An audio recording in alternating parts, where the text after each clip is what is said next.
Est-ce que vous m'entendez?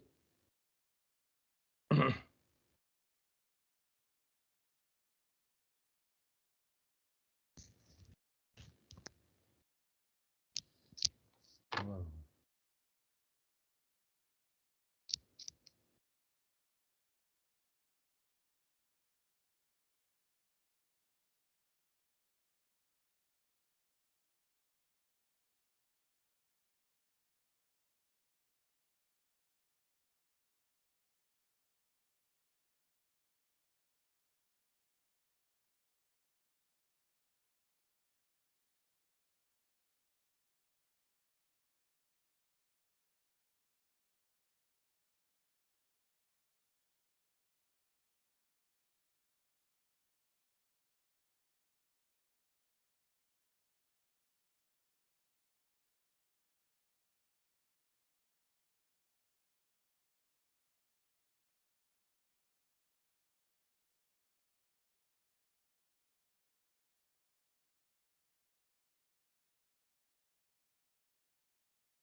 Vous m'entendez?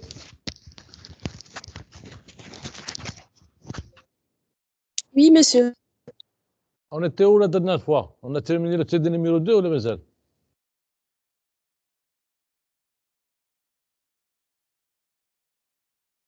ما عقلتوش؟ Monsieur بدينا التي 2 وصلنا في exercice 2 وسالينا. Ah, d'accord. خلينا exercice 3. Exercice 3. Donc, merci. Oui. Bon, je vais télécharger donc le TD. Donc, allez-y, on fait l'exercice 3. Quelqu'un peut m'expliquer donc quelles sont les étapes qu'il va suivre donc pour assurer sa mission?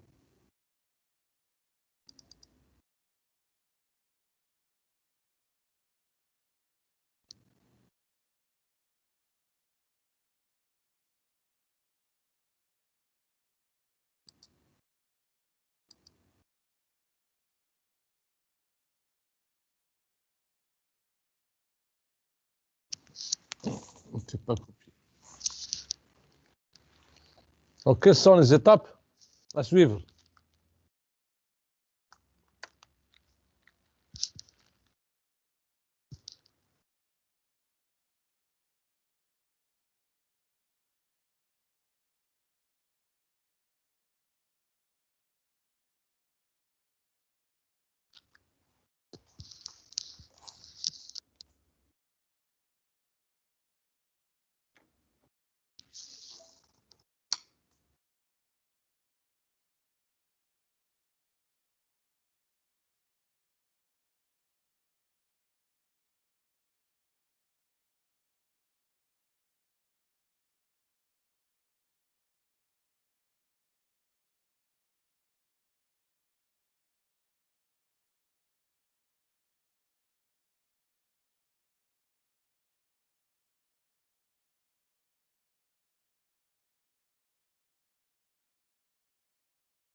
L'écran est partagé?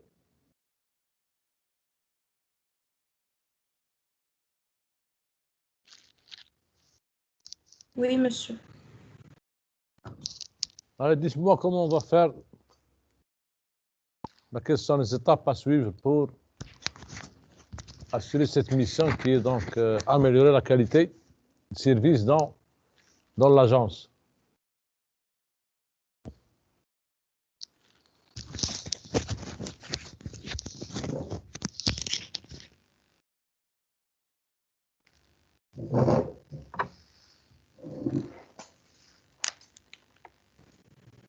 Monsieur, on suit donc les 6 étapes de planification. Hein, qui sont? Le diagnostic. Donc, c'est quoi le diagnostic? Euh, C'est quoi Pronostic. diagnostiquer? Là, c'est quoi diagnostiquer? C'est-à-dire, dites-moi comme si vous voulez le faire. Ça ne m'intéresse pas de réponse aux questions, mais il faut savoir le faire réellement. Sinon, ça ne sert à rien du tout.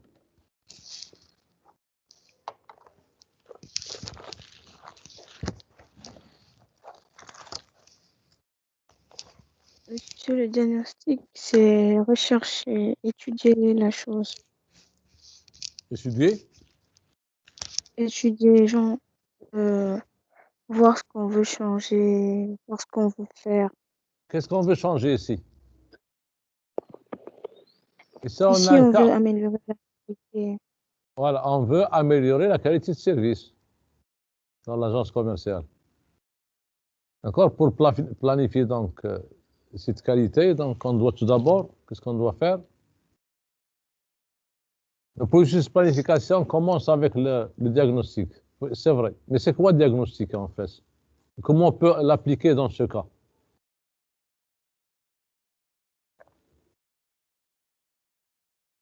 Donc diagnostiquer, c'est connaître l'état actuel des choses. Ici, on doit connaître l'état actuel de quoi? C'est quoi améliorer en fait?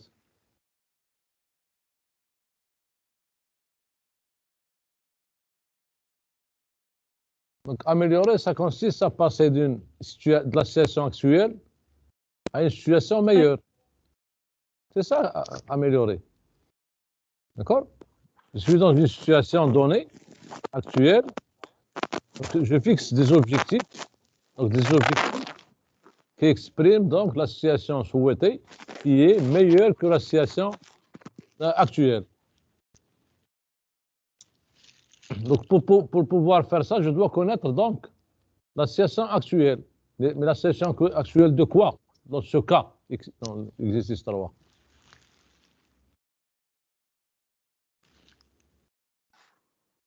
C'est la qualité du Monsieur, service dans les agences. Les qualités de service, voilà. Donc la première des choses à faire, c'est de définir la qualité de service dans une agence commerciale. C'est quoi? Donc les caractéristiques de c'est quoi cette qualité et quelles sont ces caractéristiques? Bien sûr, cette définition, cet ensemble de caractéristiques doit être mesurable. Sinon, l'étape du diagnostic, on sera bloqué. Parce que le diagnostic, ça consiste à mesurer l'état actuel. L'état actuel de quoi? C'est de la qualité de service. Si maintenant on exprime cette qualité de service par un ensemble de caractéristiques, d'accord? Donc mesurer l'état actuel, c'est mesurer les caractéristiques justement de cette qualité. Et pour pouvoir les mesurer, tout d'abord, on doit les définir. OK? Donc la première des choses, c'est pourquoi au chapitre 1, lorsqu'on parle, on a parlé de l'entreprise, donc la première des choses, on a parlé de la qualité. Donc, c'est quoi la qualité? Donc, le chapitre 1 était dédié à ça. On a défini la qualité d'une façon générale.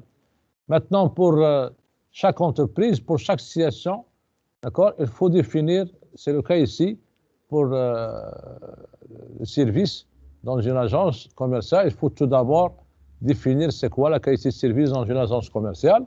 Et ensuite, on passera justement au diagnostic. On va mesurer ces caractéristiques pour savoir leur état initial. Hein, et ensuite, on fixe des objectifs. Et on peut les fixer parce que un objectif se fixe par rapport à la situation initiale. Et quelle est donc la qualité de service? Comment on peut la définir une agence commerciale? Donc, imaginez que vous êtes donc dans une agence, d'accord? Donc, vous êtes des clients, justement.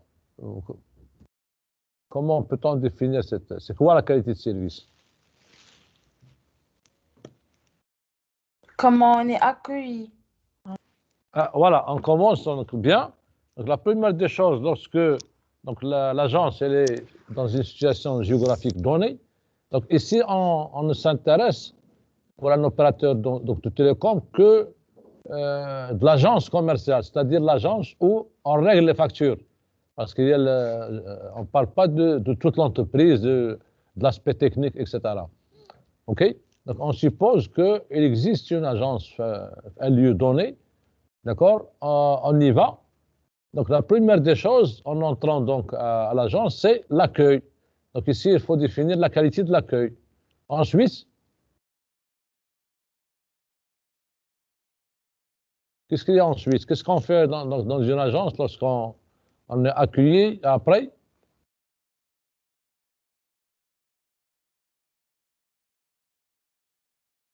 Vous n'avez jamais donc, été fait une agence commerciale, non? Non. Ensuite, on va attendre. D'accord?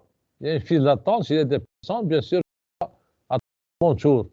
Donc, ça, c'est la qualité de l'attente. C'est-à-dire, donc elle-même, il faut la définir. Donc, et ensuite, après l'attente, il y a le règlement de la facture.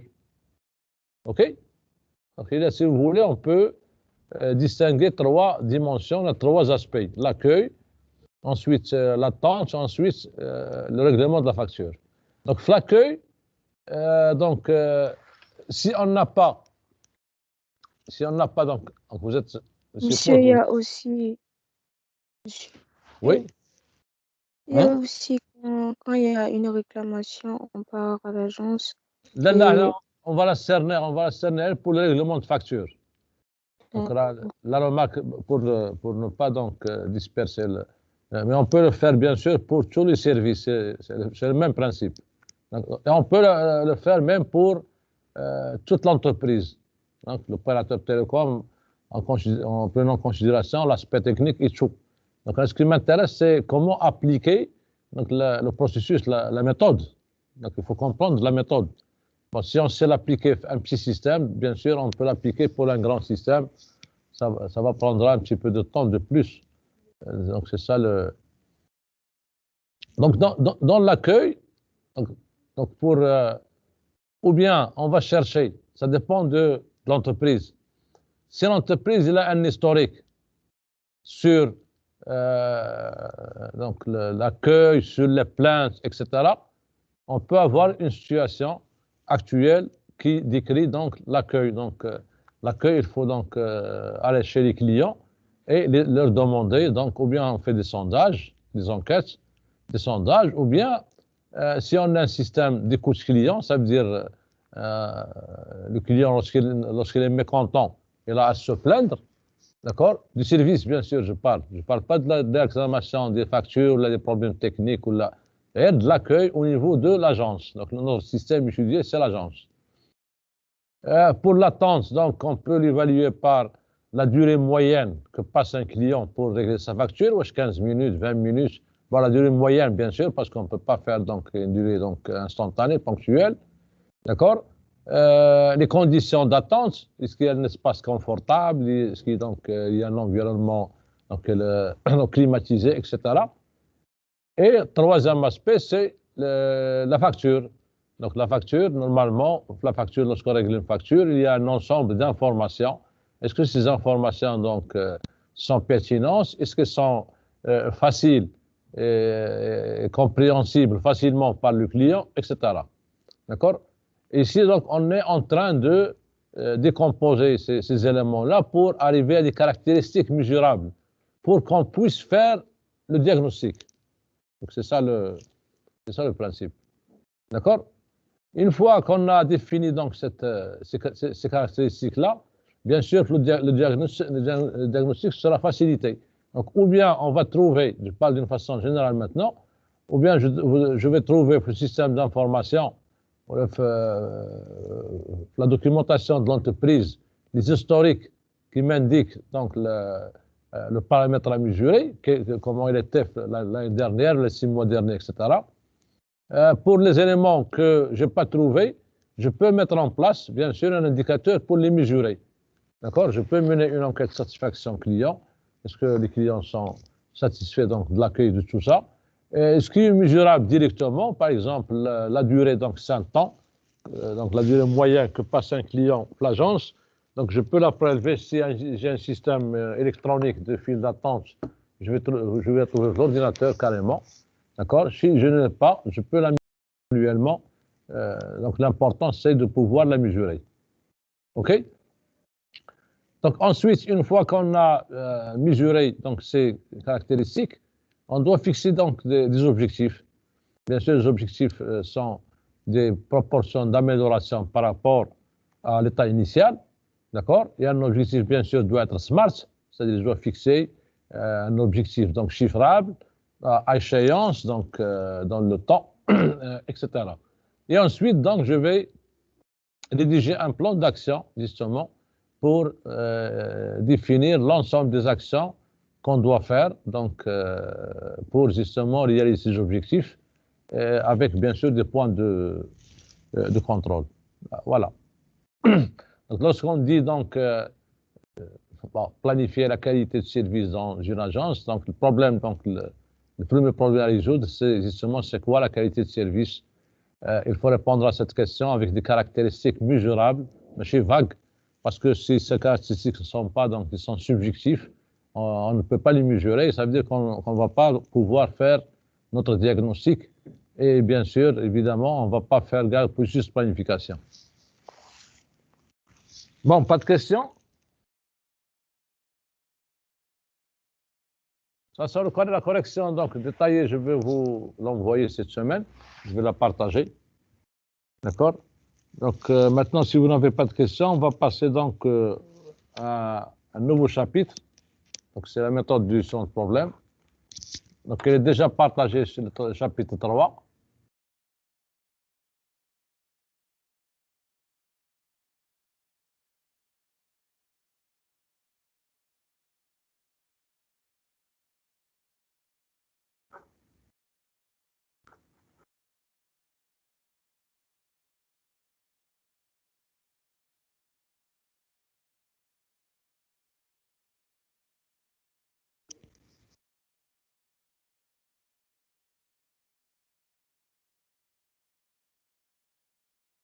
Monsieur?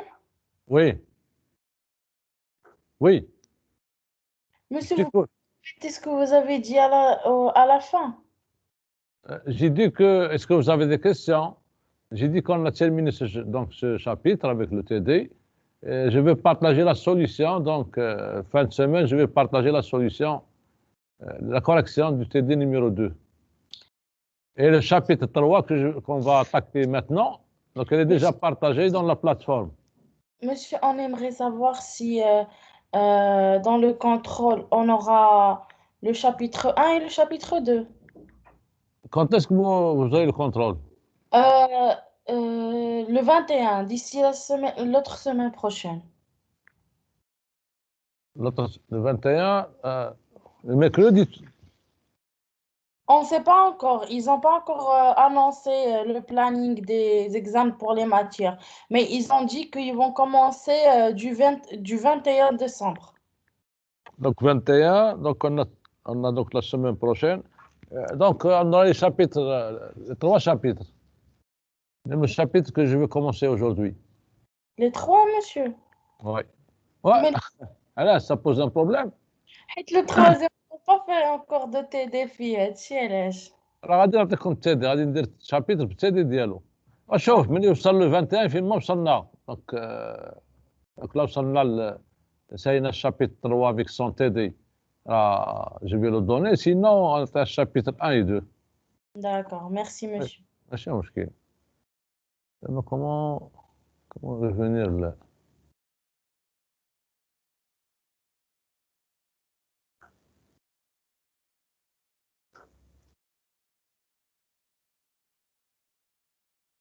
Donc voilà, chapitre 3.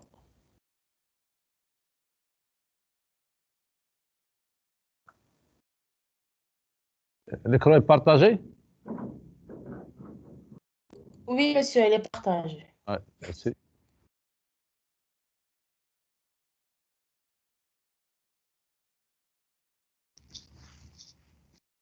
Donc ce chapitre s'intitule Méthode de résolution de problèmes.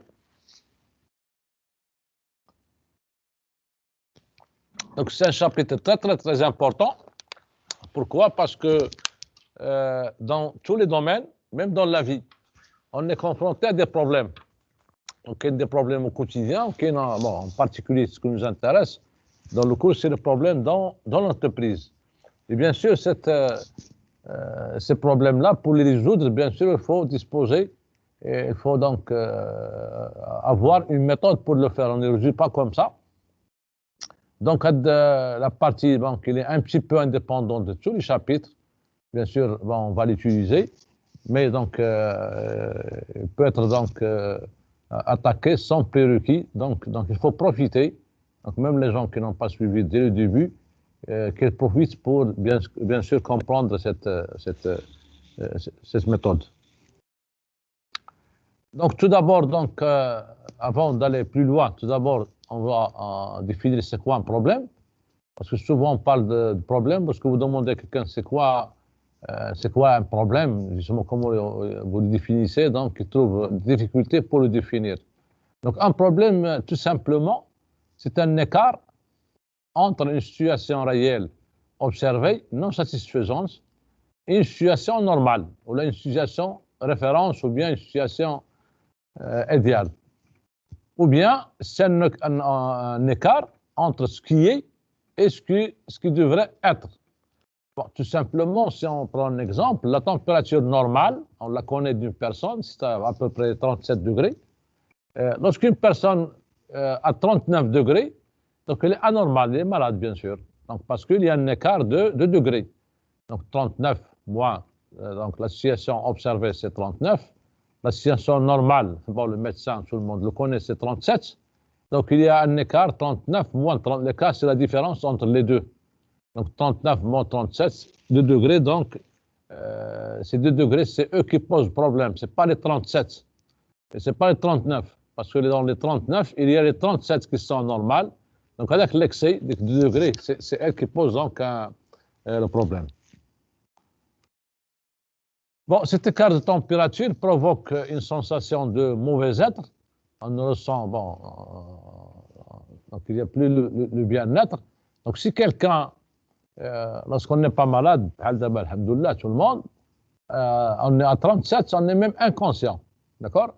Maintenant, lorsque notre température change, augmente par exemple, on va la ressentir.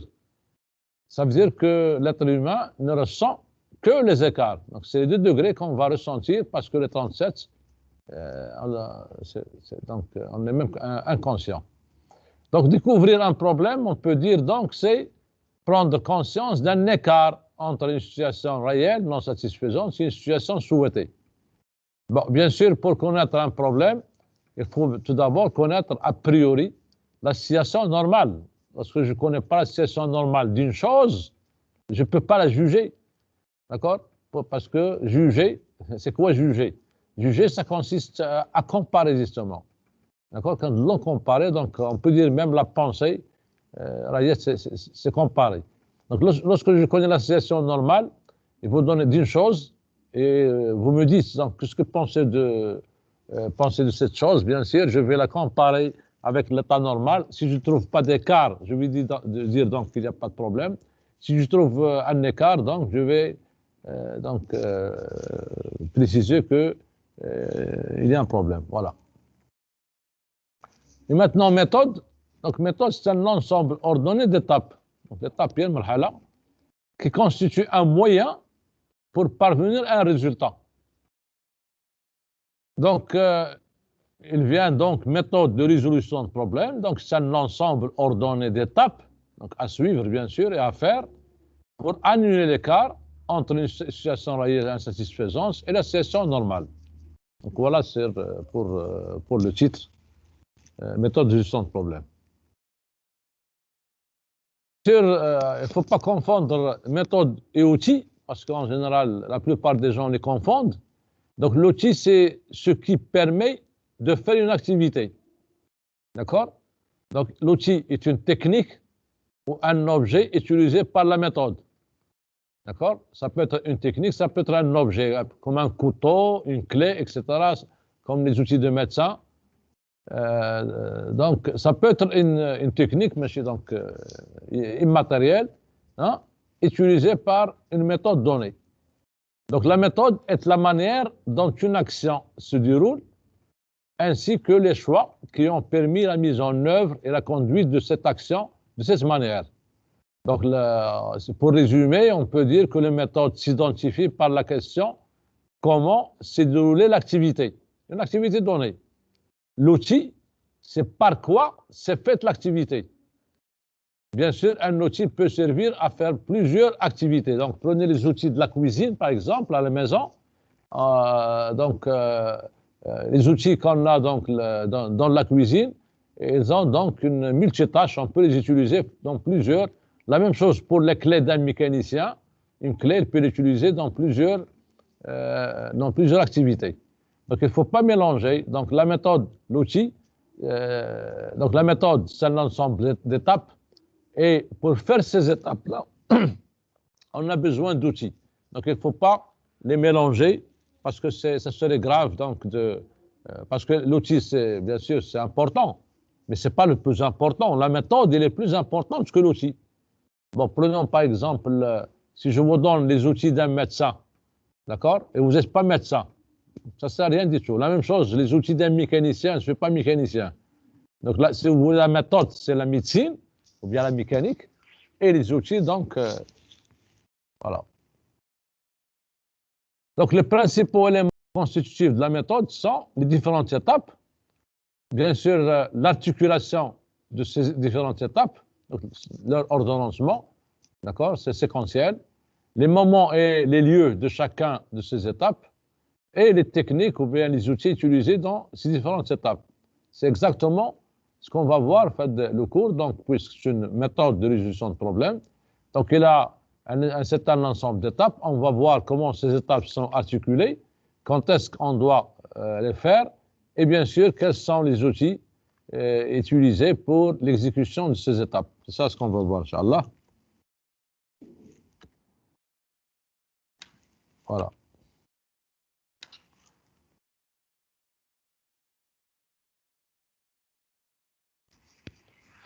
Maintenant, quelle est l'attitude des personnes, des gens par rapport à un problème donné? Donc, il y a une échelle d'attitude, il y a différentes attitudes. Donc, bien sûr, il y a une attitude positive et une attitude négative. Bon, le négatif, c'est un petit peu le 1, 2, 3, 4, 5. Donc, on peut ignorer le problème, d'accord? Je l'ignore, je suis indifférent. Je peux le nier, d'accord? On peut accuser, c'est la faute aux autres, c'est justifié. Donc le train est parti. Donc normalement, c'est pas le train qui est parti, donc je suis venu en retard. Et reconnaître, mais reconnaissance passive. Bon, c'est déjà pas mal. Donc le niveau 5, il est mieux que le 4, etc. Maintenant, quelqu'un qui a une attitude positive, d'accord? Donc, tout d'abord, il va pallier au problème, donc gérer l'urgence. C'est le cas, par exemple, lorsqu'on a une fuite, on doit l'arrêter et ensuite, on doit l'analyser, d'accord, pour la corriger, oui. Et ensuite, je peux imaginer donc des événements potentiels pour prévenir, donc l'idéal ou la prévention. Vous voyez, mais pour faire la prévention, tout d'abord, on fait un petit peu l'urgence pour limiter les dégâts, et ensuite on commence à analyser pour corriger, et ensuite prévenir. Donc, il y a différentes attitudes. Bien sûr, l'attitude, donc après le cours, après le chapitre, j'espère que vous aurez l'attitude positive, donc tout ce qui est en haut. Maintenant, on peut poser la question, pourquoi résoudre le problème? D'accord? Tout simplement, un problème occasionne à l'entreprise des pertes. OK? Donc, on a vu au chapitre 1 que la raison d'être de l'entreprise est la rentabilité. Ça veut dire qu'il faut chasser à de la perte. Donc, la résolution de ce problème permet bien sûr d'améliorer la performance de l'entreprise d'une façon générale et en particulier donc sa rentabilité. Donc, on peut dire que un problème est une occasion d'amélioration. D'accord? Bon, en général, les gens n'aiment pas les problèmes, donc, parce que les font souffrir. Mais donc, ça, c'est l'attitude négative, en fait. Si on a une attitude positive, par exemple, un Asiatique ou un Japonais en particulier, lorsqu'on lui ramène les problèmes, il est très content. Pourquoi? Parce que pour lui, c'est une occasion d'amélioration. C'est-à-dire, puisque ce problème coûte de l'argent, après la résolution du problème, je vais gagner cet argent. Et donc, il devient une opportunité ou là, une occasion d'amélioration. Bon, bien sûr, il y a deux attitudes. Donc, ce qui est à gauche, donc du problème, on saute directement à la solution, donc réparation rapide. Ça, donc, il ne faut pas le faire. Ça ne dure pas longtemps. Et bien sûr, il y a donc la méthode, donc il faut descendre pas à pas, étape par étape, pour arriver, parce que la solution qu'on veut au problème, elle doit être permanente. On ne veut pas une solution donc temporaire, d'accord? On va faire une solution palliative, après 2 à 3 mois, à 4 mois, le problème va revenir. Justement, on va donc, dans ce cas, on va patiner, on va tourner en rond. Bon, le principe de la méthode.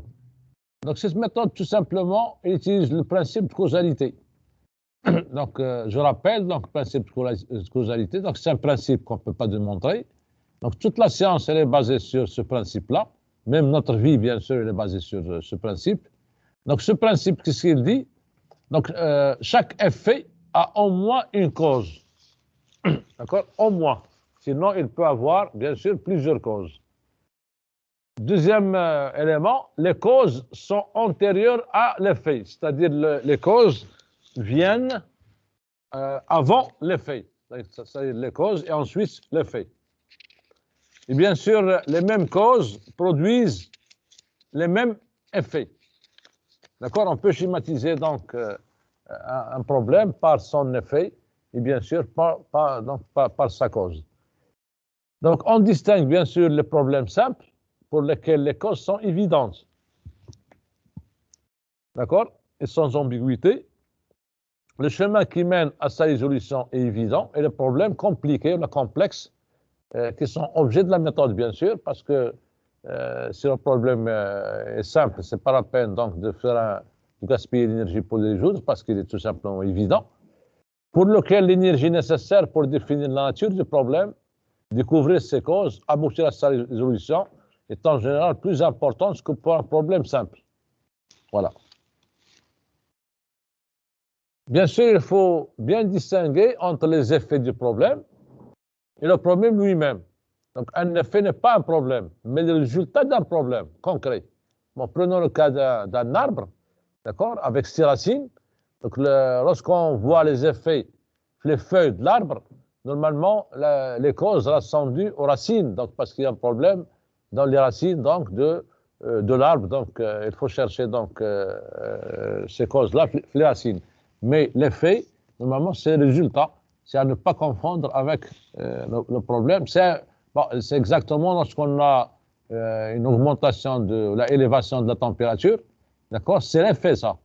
Maintenant, pourquoi la température s'est élevée? C'est au médecin de chercher pourquoi. Ça peut être dans quel type de microbes, virus, etc. Bon, un problème nous crée du malaise. Bon, c'est naturel. Et la tendance est de vite s'en débarrasser. Ce qui explique notre rapide réaction vers la solution. Donc les gens, ils se précipitent en fait parce que, bon, c'est légitime, parce qu'un problème nous crée du malaise, d'accord, lorsqu'on est, donc, il peut nous énerver, etc. Et justement, on cherche la solution rapidement, et en général, la solution qu'on va trouver, c'est pas la bonne solution, malheureusement, d'accord?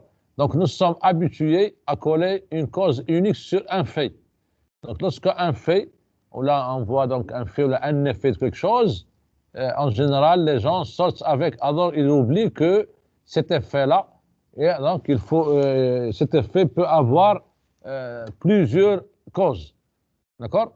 Donc, ici, il s'agit de la méthode de sortir du mode automatique vers le mode solution. Vous savez, bien, l'être humain, il travaille donc avec les deux modes, mais le mode automatique, celui qui est dominant.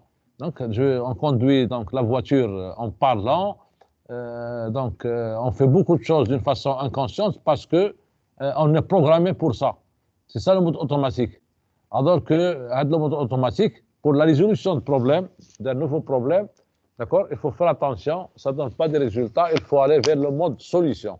Donc, avec la méthode, justement, cette méthode va nous permettre d'être donc conscient de ce mode donc, solution et faire attention au mode automatique.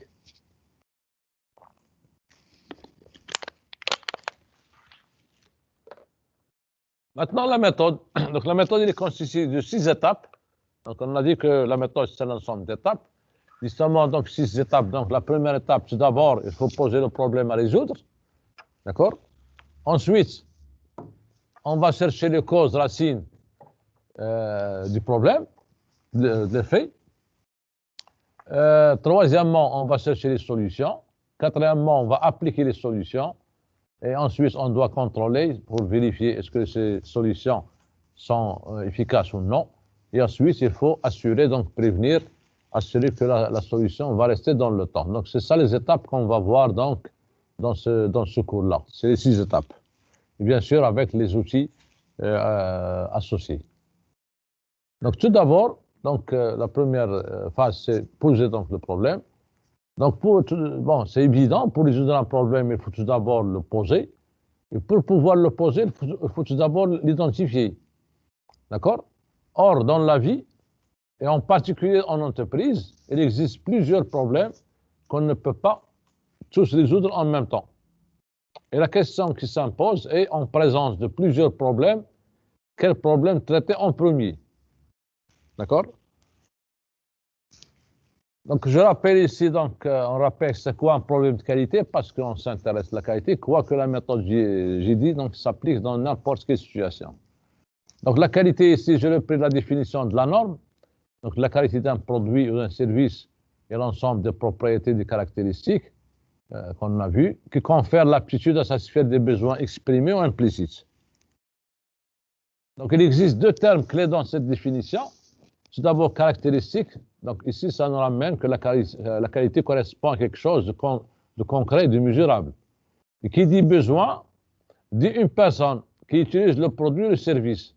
Bon, cette personne, comme on l'a vu au premier chapitre, et deuxième, il peut être un client interne, donc c'est un employé dans l'entreprise qui utilise le produit et qui n'a pas trouvé ses besoins, ou un client externe à l'entreprise. Donc, la première phase, tout d'abord, on va recenser tous les problèmes. Donc, un problème peut survenir lors d'une constatation. Donc, en passant dans les ateliers ou dans les couloirs de l'entreprise, j'ai constaté qu'il y a un problème. Ou là, d'un audit, lorsqu'on mène un audit, bien sûr, c'est pour soulever des écarts. Et tous ces écarts sont des problèmes. Ou là, il peut résulter d'une plainte. Donc, un client se plaint, donc le client, qu'il soit interne ou là, externe, d'un suivi, etc. Tel que, donc il y a beaucoup de diversité de problèmes, donc tel que certains clients ne paient en retard, la communication entre les services fonctionne mal, taux de rebut en augmentation, cette machine tombe souvent en panne, etc. La liste n'est pas exhaustive. OK? Mais donc, on ne peut pas... Donc, oui. C'est quoi le rebut? On a parlé beaucoup de rebut, premier chapitre, deuxième chapitre. Mais c'est mouchkil. Donc, une pièce rebutée, ça veut dire qu'on va la jeter. Donc, on peut la retoucher. La retoucher, c'est-à-dire, on peut la réparer, d'accord? Et la récupérer. Parce que, par contre, rebuter, ça veut dire qu'on ne peut pas retoucher. Donc, j'ai donné la dernière fois l'exemple, il y a le pantalon. Lorsque le pantalon a oublié la chaîne ou un bouton, un pantalon, on fait une usine de confection, on peut le retoucher, c'est-à-dire monter donc le bouton. Maintenant, si le pantalon, il y a donc c'est pas un fil de coton qui est noir, le pantalon il est blanc, il est donc non retouchable, on va le rebuter. Donc, rebuter une pièce ou là, un produit, ça veut dire qu'on ne peut plus l'utiliser.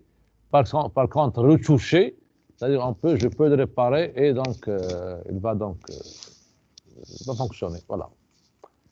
Donc, pour le recensement systématique des problèmes. Donc, on ne va pas. Donc, bon, je dis que on peut donc constater. Donc, bon, si on ne constate pas, l'audit, on ne va pas faire chaque jour un audit. D'accord? Donc, la meilleure façon pour identifier, pour recenser les problèmes dans l'entreprise d'une façon systématique, ça veut dire sans rien oublier. Donc, on doit chercher un client externe ou interne, utilisant le produit ou le service et que ne rencontre pas les besoins exprimés souvent sous forme de spécification, non conformité, ou implicite sous forme de défaut. D'accord? Bon, pour la mise en œuvre pratique de cette approche-là, d'accord? Donc, pour les clients, donc comment on peut faire ça? Pour les clients externes, on doit mettre en place un système d'écoute. D'accord? De toute façon, on va voir que la norme, ISO 9001, exige justement, c'est une exigence de la norme, l'entreprise doit mettre en place un système d'écoute client. Mais c'est bon, évident. Une entreprise qui veut satisfaire des clients et qui ne les écoute pas, comment elle va les satisfaire? Pour les clients internes, les employés mettent en place des fiches de non-conformité. Donc, les fiches de non-conformité, ça veut dire que dans chaque poste de chaque employé, même on peut le faire même ici à l'école, à l'université, pas de problème. Pour l'enseignant, par exemple, donc lorsqu'il a une fiche à remplir, dans le cas où il y a des problèmes. Par exemple, elle a trouvé donc, le vidéoprojecteur en panne, il a trouvé l'ordinateur en panne, la salle n'a pas de lumière. Donc, si le problème, il peut les signaler une fiche. S'il n'y a pas de problème, il va écrire rien à signaler. Donc, avec ces fiches de non-conformité, ça veut dire que à 18 heures, la direction ou bien le gestionnaire peut savoir tous les problèmes de l'école. D'accord? Maintenant, si on ne fait pas ça, donc je ne vois pas comment un responsable peut donc connaître les problèmes parce que les problèmes avant de les résoudre, il faut les connaître. Je donne l'exemple d'un père de foyer, donc il travaille toute la journée. Bon, c'est lui le responsable, il doit donc résoudre les problèmes de sa famille, de ses enfants, etc. Comment il va connaître que ses enfants, là, à la maison, il y a des problèmes? Donc la meilleure façon, c'est eux qui doivent justement réclamer ces problèmes-là. Mais bien sûr, pour faire ça, il faut bien sûr être conscient de plusieurs choses. Tout d'abord, il faut sensibiliser les enfants, on parlait des employés donc à déclarer les problèmes. Bien sûr, il ne faut pas gueuler lorsque quelqu'un gueule. Donc, bien sûr, on ne va pas vous ramener les problèmes. On va vous les cacher. Voilà. Donc maintenant, ça c'est l'aspect humain. Tout ça ne peut pas marcher si on n'a pas donc cette. Donc, avec ces fiches de non-conformité, donc il y a des entreprises qui le font autrement. Ils font une boîte à suggestions pour les employés.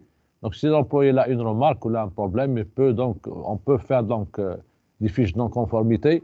L'important, c'est de le faire. Voilà. Hein, pour le faire, donc, il y a une entreprise de 3000 employés. Comment le directeur, le responsable va savoir les problèmes? La meilleure façon, c'est de recevoir les problèmes des employés. Voilà. La sous-étape 1-2, ensuite, on va constituer un groupe. Bon, la méthode, bien sûr, il est utilisé en groupe. Donc, c'est le groupe qui va résoudre le problème. Ce n'est pas une personne. C'est pourquoi, donc, une fois qu'on a listé un ensemble de problèmes, on va constituer un groupe. Donc, pourquoi un groupe?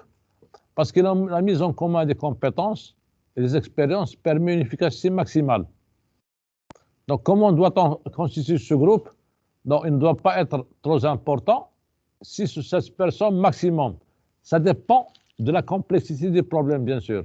Donc, on peut commencer avec 2 ou 3 personnes, d'accord, jusqu'à 6, 7. Il ne faut pas faire 20 personnes parce que ça va alourdir la méthode. Deuxième condition, ils doivent avoir suffisamment de compétences sur le sujet. Je ne vais pas appeler une secrétaire de direction pour discuter un problème technique, de mécanique ou d'ingénierie. Donc, ça ne sert à rien du tout. Troisième condition, le groupe doit avoir un pouvoir de décision pour pouvoir réaliser la mise en œuvre des actions décidées. D'accord? Donc, une personne, par exemple, ce groupe, de préférence, qu'on attache la direction générale, on doit pouvoir décision pour pouvoir donc appliquer ce qu'on va trouver. Parce que c'est démotivant si un groupe de travail travaille sur un problème donné et à la fin, on ne va pas appliquer leur solution. C'est démotivant pour le groupe. Il ne faut pas le faire. Bien sûr, le groupe, ça c'est évident, il doit avoir un animateur. Donc, là, de l'animateur, il connaît la méthode. C'est lui le garant de la méthode. Donc, du respect des idées de chacun, etc. Et finalement, une condition que j'ai ajoutée moi-même, le groupe doit être formé au travail en équipe ou en groupe. C'est-à-dire, lorsqu'on rassemble 5 ou 4 personnes, ce n'est pas un groupe de travail, ça, c'est un rassemblement de personnes. Donc, si ces personnes ne sont pas formées à travailler en groupe, bien sûr, ça ne va rien donner. Dans ce cas, le groupe il devient donc un frein pour l'amélioration. Donc, on a les conditions que doit avoir un groupe.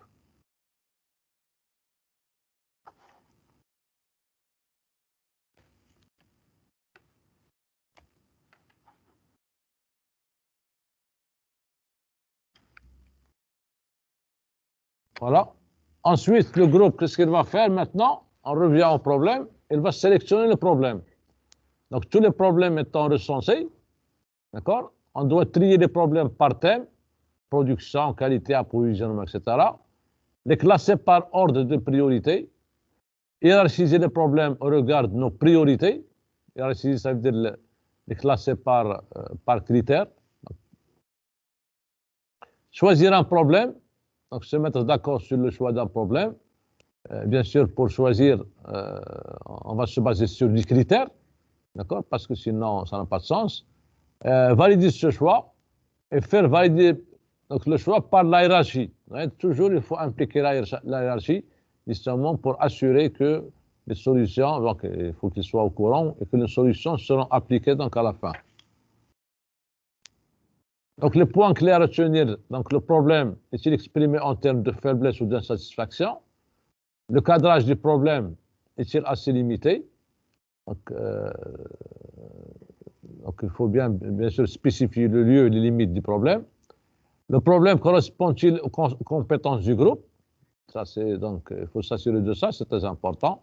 Et bien sûr, est-ce que le problème correspond-il à nos priorités? Parce qu'on a dit que on va résoudre le problème justement parce qu'on espère avoir, là on espère améliorer la rentabilité.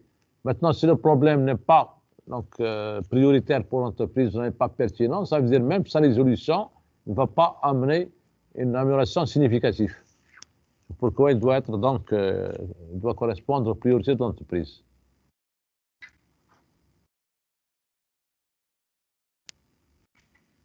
Donc, ici, donc, on a une grille d'analyse avec des critères. Donc, supposons donc qu'on a, donc, c'est un tableau à 2 entrées. Donc, la première colonne, donc, on fait donc les problèmes. Supposons qu'on a 3 problèmes. Numéro 1, problème numéro 1, 2, 3. Et on veut savoir, bien sûr, quel problème traiter, donc, choisir pour le traiter, pour le résoudre. Donc, horizontalement, on pose donc les critères. Supposons qu'on a 3 critères, facilité, gain, pertinence. D'accord? Et on va donc remplir ce tableau-là à 2 entrées, donc en fonction du critère qu'on a choisi, et on doit les classer. Bon, par exemple, dans ce cas, c'est donc le problème numéro 2 qui a plus de points, suivi du problème numéro 1, et ensuite le dernier, problème numéro 3. Donc, définir les critères de choix. 3 ou 4 critères, par exemple facilité, gain, pertinence. Établir le barème de pondération pour chaque critère retenu en fonction de l'importance qui lui est accordée. D'accord? On peut, donc avec les critères, on peut les pondérer, c'est-à-dire leur donner des coefficients. Si on juge ben, un critère est plus important que l'autre. Maintenant, si les critères sont donc, au même pied d'égalité, donc on va pas les pondérer. Et on va construire donc cette matrice, ce tableau-là. On va recueillir et totaliser les notes et ensuite classer et retenir l'idée donc, qui totalise plus de points. Voilà, ça pour le choix d'un problème parmi un ensemble de problèmes, donc c'est facile.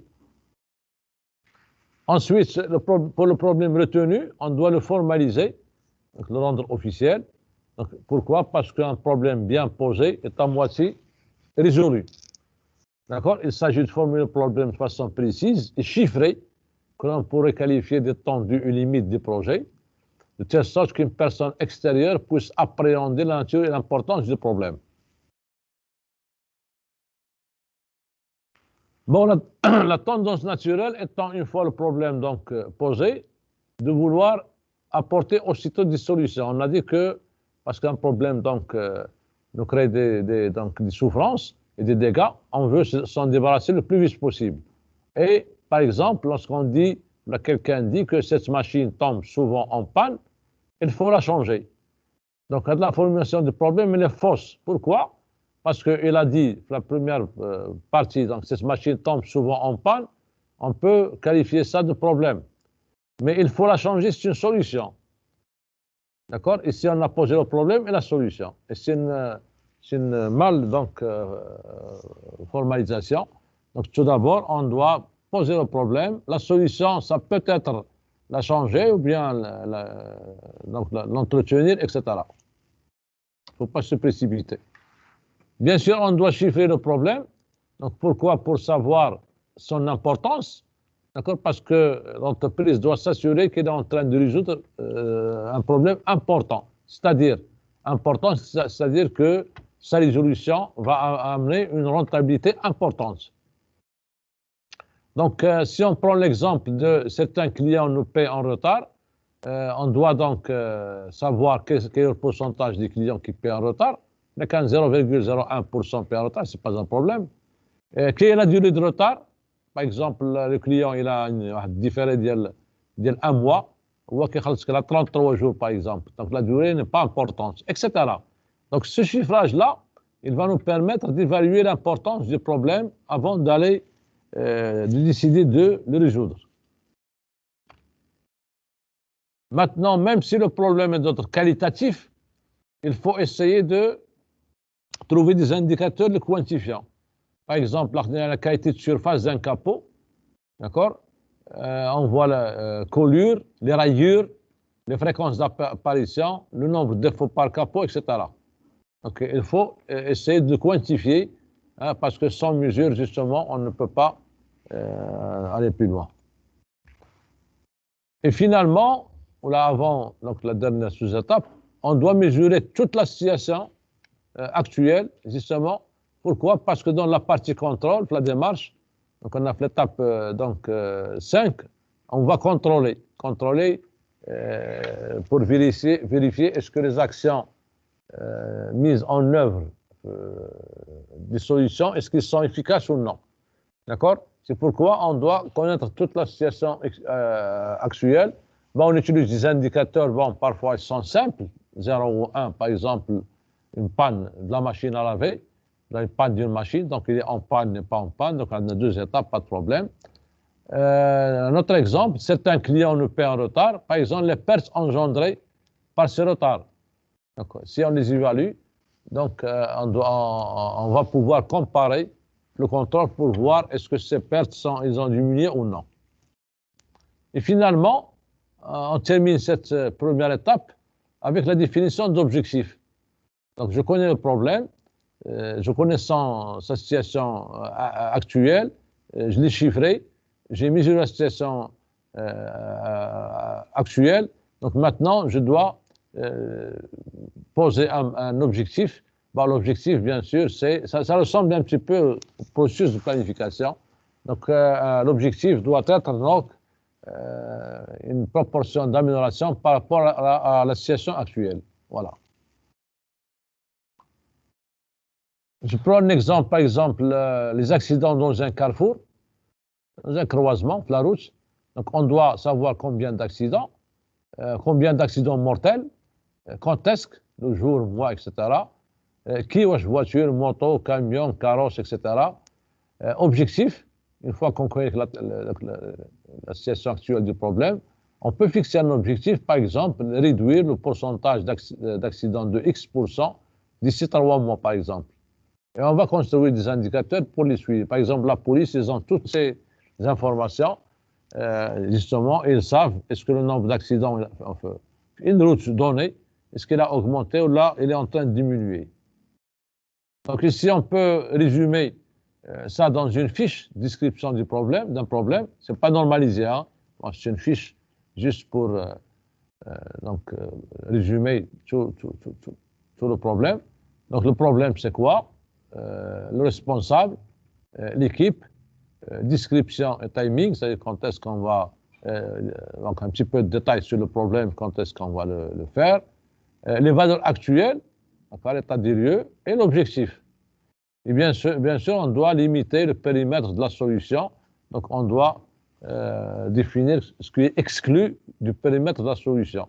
Donc, est-ce que la solution sera appliquée sur un produit donné, ou sur un atelier, ou un service, ou sur une machine, etc. C'est pas dans tous les cas, c'est pas dans une entreprise, toute l'entreprise. Maintenant, quels sont les outils avant d'aller à l'étape 2, 3, 4? On va voir quels sont les outils maintenant qu'on peut utiliser pour exécuter l'étape 1. Donc, les outils pour définir le problème. Donc, ce sont des outils simples. Donc, la réalisation des étapes et sous-étapes peut faire appel à 3 différentes façons de penser et faire travailler notre cerveau. Donc, les 3 façons de penser, c'est ce qu'on appelle, dans le domaine de la psychologie, les 3 filières intellectuelles. Donc, quelles sont ces 3 filières? Donc, il y a la créativité. Donc, c'est toute personne, justement, utilise, bon, plus ou moins, ça dépend de... Mais elle a cette possibilité, c'est inné. La créativité, l'analyse et la décision.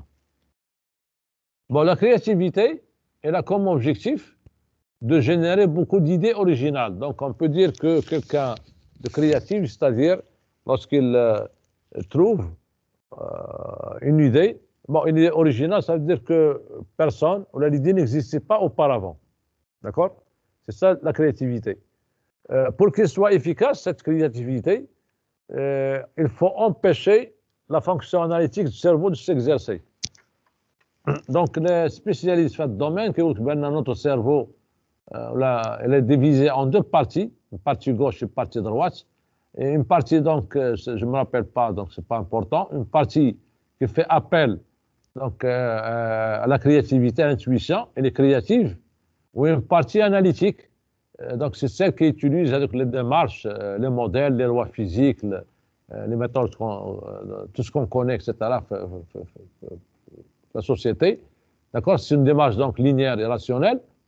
Ou bien sûr, donc, la décision, c'est l'instant où, donc, c'est le résultat donc, des 2. Donc, après donc, analyse, on peut donc décider donc, facilement.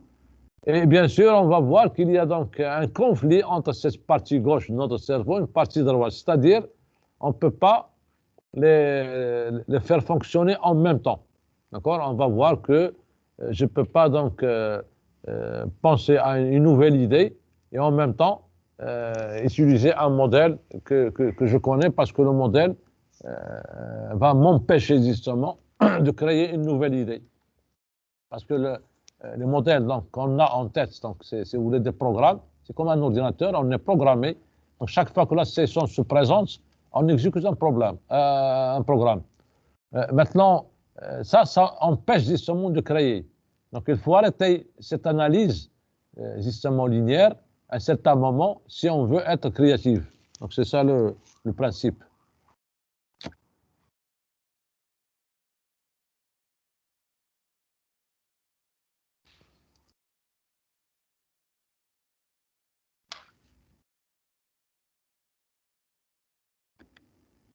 Donc maintenant, on va voir donc c'est quoi une bonne équipe de travail, parce que on a parlé au début que un groupement de personnes ne peut être appelé équipe de travail que s'il est formé à travailler en équipe, c'est-à-dire qu'il doit respecter un certain nombre de règles, sinon il ne sera pas donc cette équipe ne va rien donner. Donc, la partie de l'équipe, la qualité d'une équipe de travail, ça a été rédigé par un psychologue, c'est le travail donc parce que ça concerne les humains. Donc, le psychologue, donc, il a la répartition d'énergie dans une équipe de travail. Donc, il part du principe que chaque individu a une énergie. Donc tout le monde, chacun de nous a une énergie. Et bien sûr, un groupe a aussi une énergie. Donc puisqu'un groupe il est constitué d'un ensemble de personnes, et puisque chaque personne, chaque individu a une énergie, ça veut dire bien sûr que le groupe a une énergie. Donc l'énergie du groupe dépend des énergies individuelles. Ça c'est évident. Et on va voir comment justement cette énergie du groupe va dépendre de l'énergie individuelle. Tout d'abord, c'est quoi une bonne équipe de travail? Donc, une bonne équipe de travail, c'est une équipe qui sait utiliser judicieusement l'énergie totale disponible du groupe. Donc, il utilise donc d'une façon optimale, le bon sens. Il sait bien sûr transformer les énergies individuelles de chacun en une énergie de groupe. Bien sûr, si chacun a une énergie, il va la garder pour lui. Bien sûr, on ne va pas donc réussir cette qualité donc, de travail en équipe. Maintenant, quels sont les éléments ou bien les facteurs qui la favorisent, d'accord, qui la facilitent? Donc, il y a deux choses. Tout d'abord, l'identification et la valorisation d'une cible unique. Donc, ça veut dire que le groupe a un objectif commun. Donc, il s'intéresse à la même cible, donc il l'identifie et il est valorisé cette cible pour lui. Si quelqu'un trouve que ce n'est pas intéressant, d'accord, donc bien sûr, il ne va pas donc s'intégrer, il ne va pas transformer son énergie individuelle en énergie de groupe. Deuxième condition, c'est les relations interpersonnelles entre le groupe. Donc ces relations doivent être bien sûr harmonieuses, c'est-à-dire s'il y a des conflits, s'il y a, etc., il y a une mauvaise communication, bien sûr, donc la qualité d'une bonne équipe, on ne va pas donc la retrouver. Maintenant, revenons donc l'énergie totale disponible dans un groupe. Elle est répartie, donc l'auteur il est réparti en quatre énergies. Donc il y a l'énergie de production, qu'on a symbolisée par EP, l'énergie de solidarité, E indice S, l'énergie d'entretien, E indice, c'est pas E indice, non, énergie d'entretien, et énergie résiduelle. D'accord? Donc ESET. Indice ER, pardon. Donc on peut écrire que l'énergie totale est égale à l'énergie de production, plus l'énergie de solidarité, plus l'énergie d'entretien, plus l'énergie résiduelle. OK? Donc détaillons un petit peu chaque énergie. Donc l'énergie de production, c'est l'énergie totale disponible qui doit être consacrée à la production, c'est-à-dire à l'atteinte d'une cible commune. Donc lorsque le groupe se réunit, donc il a des objectifs, donc pour produire des idées, pour résoudre un problème. Donc les gens utilisent cette énergie justement pour l'atteinte d'une cible commune. L'énergie de solidarité, pour être solidaire, c'est l'énergie utilisée pour créer et entretenir la solidarité du groupe. Vous savez, lorsque on fait rassembler 4 à 5 personnes qui ne se connaissent pas bien au début, donc avant de les faire travailler, donc il faut, c'est pourquoi on organise des petits pots, on prend du thé ensemble, ou un petit déjeuner, etc., ou là, carrément un déjeuner, pour justement créer, d'accord, la solidarité du groupe. Donc on va échanger nos téléphones, nos emails, etc. Par contre, l'énergie d'entretien, elle est utilisée pour surmonter les obstacles, c'est-à-dire en cas de conflit. Donc jauge d'arbre, etc., bien sûr, ça demande une énergie d'entretien, donc les autres vont intervenir pour calmer le jeu, etc. Et bien sûr, ça coûte une énergie donc donnée. Et l'énergie résiduelle, c'est l'énergie individuelle de chacun, non transformée, non investie dans le groupe. D'accord? Par exemple, lorsque quelqu'un, un groupe vient, par exemple, il s'absente. Donc, on a 105 personnes. Lui, il n'assiste pas les réunions, ou là, il vient en retard. Donc, bien sûr, donc, son énergie n'est pas donc... ou bien, elle est là, mais il ne participe pas, il n'est pas engagé. Donc, maintenant, le groupe, il est présent, mais en fait, il n'est pas présent parce qu'il n'a pas d'idée, ne réfléchit pas sur le problème, etc. Donc, ça coûte de l'énergie résiduelle, donc l'énergie qui est non transformée par le groupe. Donc, suivant le modèle, bon, dans une équipe de travail, la plus grande partie de l'énergie totale disponible doit être consacrée à la production, c'est-à-dire l'atteinte d'une cible commune. D'accord? Revenons maintenant à l'équation. Donc, pour avoir une bonne équipe de travail, c'est-à-dire une bonne équipe de travail qui doit maximiser E indice P, l'énergie de production. Et bien sûr, il doit minimiser, la tendre vers zéro, l'énergie d'entretien et l'énergie résiduelle en minimisant E indice S. Bon, E indice S, l'énergie de solidarité, normalement, c'est un investissement qu'on fait justement pour...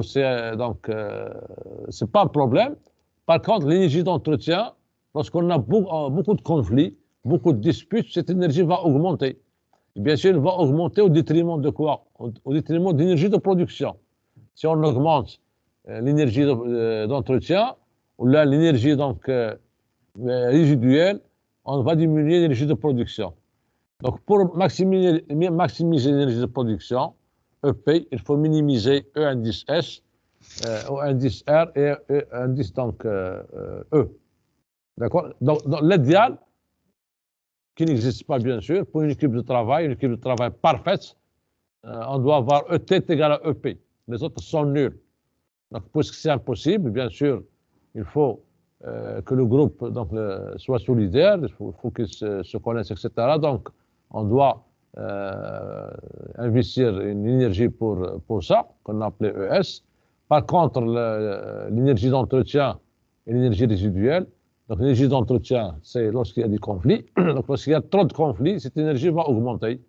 Et bien sûr, lorsqu'il n'y a pas un engagement, l'absentéisme, il n'y a pas de participation, cette énergie résiduelle elle-même va augmenter. Lorsqu'elle augmente, elles vont augmenter bien sûr au détriment de l'énergie de production, ça veut dire que le groupe ne sera pas efficace et il ne va pas donc résoudre aucun problème. Voilà. Donc en résumé, on peut dire qu'une bonne équipe de travail identifie et valorise l'atteinte d'une cible commune, d'accord? Donc ça vient donc des objectifs communs, crée et entretiennent des relations interpersonnelles harmonieuses, même que j'ai un groupe fait beaucoup de conflits, ensemble. D'accord? Surmonte les obstacles. Surmonte les obstacles, ça veut dire qu'il y a un minimum de conflits. Donc, le واحد كما كيقولوا بالدارجه خصو يميكس etc. ما يبقاش يقلب donc il s'engage sur tout le plan, c'est-à-dire il assiste aux réunions, il participe aux réunions lorsqu'il est là. Donc, on a les conditions. Donc, c'est un modèle très simple, mais très important qu'il faut retenir, justement, pour réussir un travail en équipe. D'accord? On doit donc, avec le groupe, on doit identifier et valoriser. Donc, je suis pour la cible qu'ils ont, l'objectif qu'ils ont. Et bien sûr, je crée des relations, le groupe harmonieuses, basées sur le respect, etc. Surmonte les obstacles. Donc, j'insiste pas beaucoup sur ce qu'il m'a dit, comment il a interprété mon intervention, etc. Parce qu'il y a des gens qui sont complexés, donc, et bien sûr, je m'engage, donc je respecte ma présence pour les réunions, je respecte l'horaire. Lorsque je suis là, je participe. Et donc, maintenant, les étudiants, bon, chez nous, lorsque les étudiants travaillent en PFE, ils travaillent donc en binôme ou en trinôme. Malheureusement, ils ne savent pas ça parce que personne ne nous a dit. Et on trouve beaucoup de problèmes, justement. Donc, il y a un étudiant qui veut travailler, l'autre qui ne veut pas travailler. Donc, bien sûr, il va le bloquer. Donc, avec les conditions, il faut essayer de les trouver. Voilà.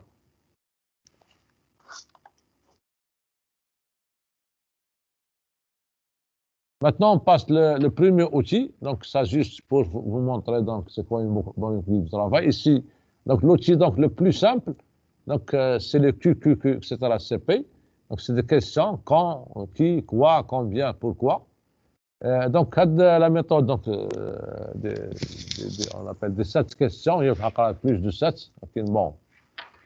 Son objectif, c'est de formaliser le descriptif d'un problème, ou là d'une action, ou là d'une activité. Bon, là, on va l'utiliser ici, l'étape 1, pour formaliser le descriptif d'un problème. Donc, le principe, c'est simple. Il oblige un questionnement exhaustif. Donc, il est précieux pour s'assurer qu'aucune ambiguïté ne subsiste. Donc, comment l'utiliser? C'est très simple. Donc, on va poser des questions. Donc, qui? Bon, bien sûr, lorsqu'on dit qui, ça veut dire que c'est des personnes qui sont concernées. Donc, je crois à une personne. Donc, lorsqu'on dit qui, ça veut dire que sur une personne. Le quoi, donc définition, nature de l'action, du problème, d'activité. Où, c'est un lieu. Quand, c'est un moment, durée, fréquence, date, etc. Comment, donc moyen, manière, méthode, technique. Pourquoi, donc l'intérêt, objectif, enjeu, raison. Et le combien, donc coût du problème, budget de l'action, etc. Combien de fois, etc. Donc, à des questions. Moi, la méthode, là, elle peut vous être utile. Donc, d'ailleurs, faites dans tous les domaines, bien sûr, et en particulier dans votre vie quotidienne. À des questions, il y a des gens qui ne savent pas distinguer entre le qui, le quoi, le où, etc. Donc, il faut bien cerner des questions.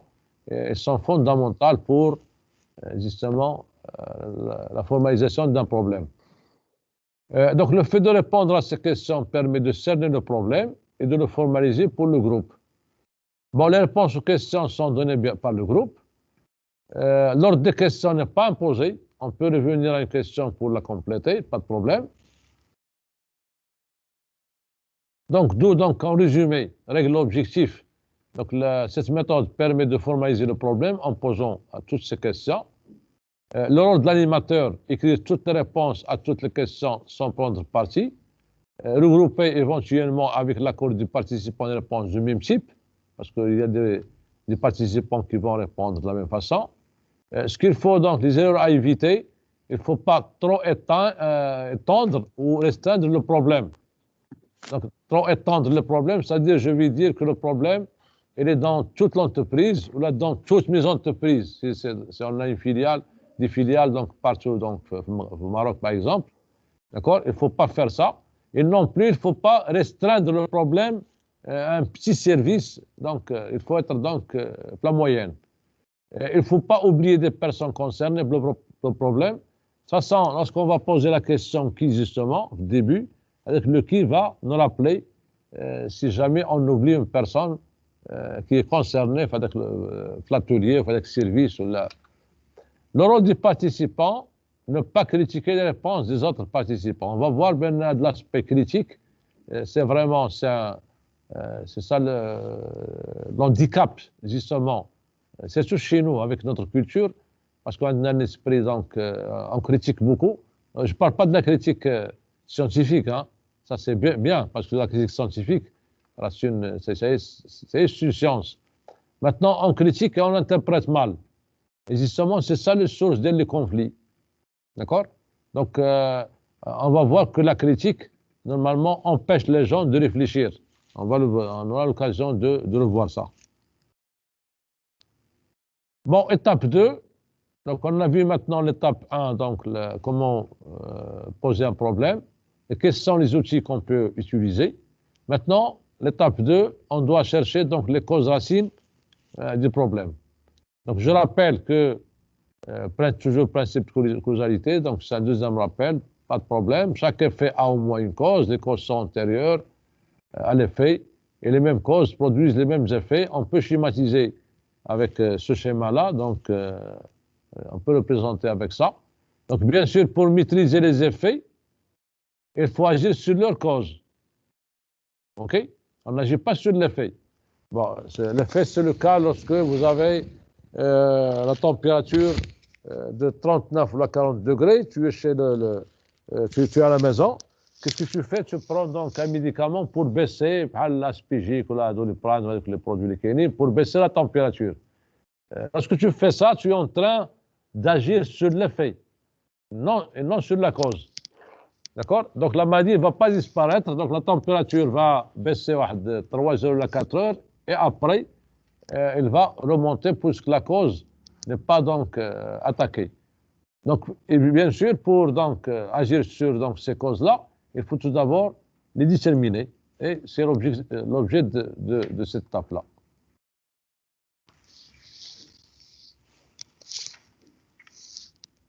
Et justement, il faut définir plus précisément la notion de cause par rapport à celle de solution pour éviter de les confondre. Parce qu'il y a des gens qui confondent justement cause et solution. En effet, la cause directe d'un problème de qualité est toujours une action. Et on va l'illustrer un exemple. Alors, donc, par exemple, un trou, donc percé par une perceuse, par un opérateur, et le problème relevé, on a constaté que le trou il est non centré. C'est ça le problème. D'accord? Donc, une cause possible, peut-être que le fait que la mèche plie trop lorsqu'il attaque le métal. Donc, la mèche, هو ذاك سميتو سي با كاين بالعربيه اللي كنديروه في perceuse, d'accord, avec l'outil, justement, qui permet de percer. Donc, c'est l'action du pliage trop prononcé de la mèche qui cause le problème. Donc, là, la mèche plie trop lorsqu'elle attaque le métal, ça veut dire qu'elle va glisser, d'accord, et elle va déplacer, bien sûr. Donc, le trou ne va pas donc être centré. Donc, une condition pour qu'une action soit la cause d'un problème et que cette action soit antérieure au problème. Donc, là, c'est le principe de causalité. Donc, parmi les éléments du principe, c'est la cause, elle est antérieure. Antérieure, c'est que tu bien sûr, le problème. Qu'il se produise avant que le problème survienne. Autrement dit, la mèche plie avant que le trou se décentre. Donc, il faut donc dire que le pliage trop prononcé de la mèche est la cause du décentrage et non que le décentrage est la cause du pliage. Donc, parce que l'action du pliage de la mèche se produit avant. Donc, on a comment trancher? On tranche par l'antériorité. Je connais le donc, le sbaq, voilà la cause. Voilà. D'autre part, cette notion d'antériorité va nous aider à différencier les causes directes et on va voir qu'il y a des causes indirectes parce qu'il n'y a pas qu'une seule cause. Donc, les causes directes sont celles qui se produisent immédiatement avant que ne se produise le défaut. Alors que les causes indirectes sont les causes des causes directes. Par exemple, la descente trop rapide de la mèche vers le métal peut être, bien sûr, il faut souligner peut-être, la cause du pliage trop prononcé de la mèche. Pourquoi il glisse? Parce qu'on descend rapidement la mèche vers le métal. Donc la descente trop rapide est donc une cause indirecte, justement, du problème. Donc les causes directes sont toujours des actions, alors que les causes indirectes peuvent être des états, soit des machines, soit des humains qui produisent l'action. Par exemple, le fait que l'opérateur qui fait le perçage, elle est mal formée. Il peut être la cause de la descente trop rapide. Donc, elle descend rapidement la mèche, d'accord? Donc, l'état de l'opérateur, être mal formé, c'est un état. C'est une cause indirecte du problème.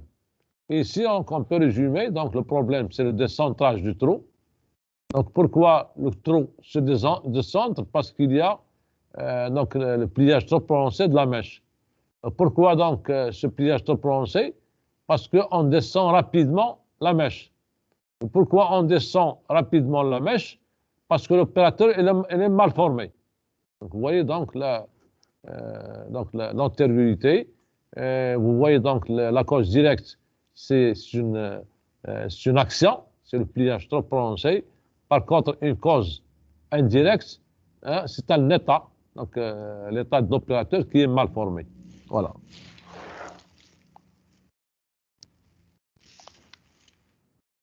Donc, remarque, comme on l'a vu, un problème se manifeste par ses effets et ses causes. D'accord? Qu'est-ce qu'on fait maintenant? On est en train bon, la méthode, ça consiste, l'étape la plus importante, c'est ça d'ailleurs, donc à la recherche des causes des effets. Et donc ça, ce n'est qu'une modélisation du problème. Si vous vous rappelez, donc, la première, voilà, vous avez donc le problème, l'effet et la cause. On est en train de chercher, donc l'effet, on le connaît, d'accord? Parce que le problème s'est manifesté par ses effets. La méthode nous demande de chercher la cause. Lorsqu'on va la chercher, qu'est-ce qu'on a fait pratiquement? On a fait une modélisation, en fait, des problèmes. Voilà, ce n'est qu'une modélisation du problème. Donc, puisqu'on ne connaît pas a priori la cause du problème, d'accord? Ces étapes constituées de 4 sous-étapes. Donc, je ne parle pas des causes connues, parce que si les causes sont connues, on ne va pas faire la méthode, on ne va pas regrouper des personnes pour faire ça. parce que la cause, justement, le groupe, il est donc groupé, là, il va travailler sur le problème, justement, parce que les causes, a priori, ne sont pas connues.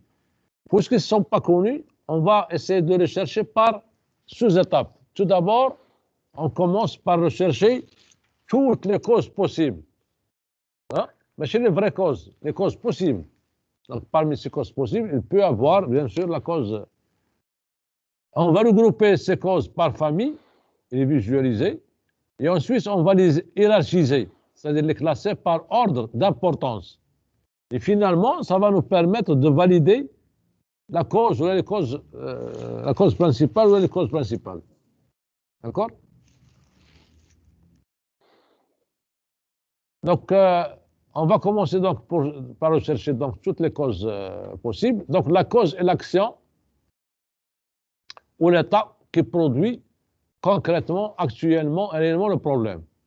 Donc, pour chercher toutes les causes possibles, on va utiliser une technique, un outil qu'on appelle brainstorming. Je ne sais pas si vous avez déjà vu une autre matière, le concept. Le brainstorming, c'est quoi? C'est une technique de production d'idées mise au point par Alex Osborne dans les années 40 aux États-Unis. Et elle repose sur le principe suivant, qui est fondamental. Donc, Sirada demande de faire une distinction très nette entre le moment de production d'idées du moment d'évaluation de ces idées. Donc, on fait une... vous savez, maintenant, lorsque un groupe ou une personne produit une idée, il doit l'évaluer. Il doit essayer de voir est-ce que c'est une bonne idée, une mauvaise idée, etc. Et commence à l'analyser, etc. Maintenant, Alex a dit qu'il faut distinguer entre le moment de production d'idées, c'est-à-dire le premier moment doit être réservé à la production d'idées. Lorsqu'on a fini cette production d'idées, on commence leur évaluation pour choisir donc les bonnes idées. Donc, juste avec brainstorming, donc c'est une séparation, d'accord, de la production d'idées, de leur évaluation. L'objectif du brainstorming, c'est quoi? C'est de produire le maximum d'idées dans un minimum de temps. Donc, je souligne bien maximum parce que ici, c'est le nombre qui est important, d'accord? Et le principe, donc, il utilise donc l'énergie du groupe pour justement avoir une compétence, pour avoir une efficacité maximale. D'accord? Bon, je vais arrêter. Bon, on dit l'absence là, Rizla. Abl Rizla. Merci. Salah Din. Présent. Merci. Khadija Anwar. Khadija Anwar. Présent. Merci. Présent. Sarah Atchewi. Sarah. Présente. Merci. Badruddin. Présent, monsieur, présent. Oui. Safia. Merci. Présente. Présente. Doumbia. Aïchacho. Présente. Présente. Merci, monsieur. Merci. Ayoub. Oui, Badawi. Présent, présent, monsieur, présent. Merci. Oussama. Oussama. Ghayla. Présent. Ayman. Merci. Ayman. Khadiri Ayman. Présent. Jihan. Jihan. نقول لك بريزون ما سمعتينيش. Présente. شكون اللي قال لي بريزون؟ مسيو أسامة. الحيلة أسامة نقولها لك وما حيلا تسمعش. أسامة ما قايتكش ابسونس. داكور مسيو. أيمن الخضيري. جيهان. جيهان سي بون. فؤاد فكير. Présent, monsieur, présent. ميرسي. حمزة حماني. Présent, monsieur, présent. ميرسي. إلهام. Présente.